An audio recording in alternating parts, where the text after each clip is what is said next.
So we're back in the lab.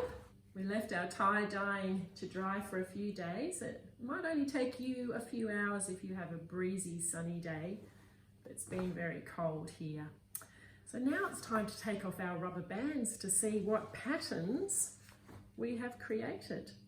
But first, what's interesting here is that our watery dyes have run or bled out of the fabric in several places, because we didn't have a yellow colour before, did we?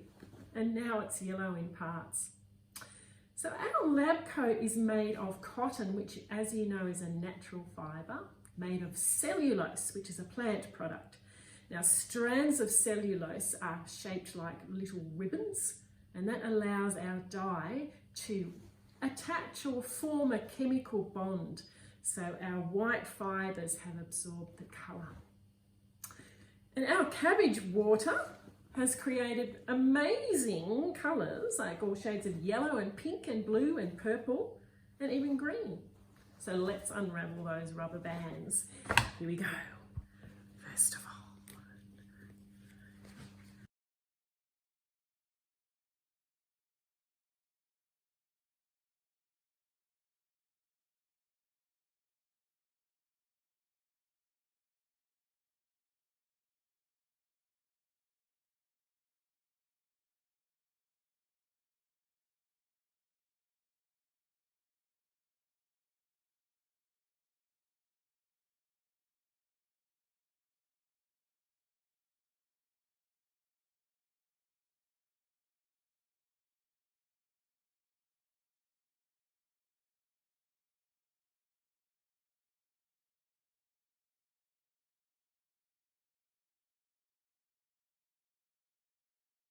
so they're all unravelled. So there you have it. Our cabbage pH indicator tie-dyed lab coat. Look, we'd love to see your creations.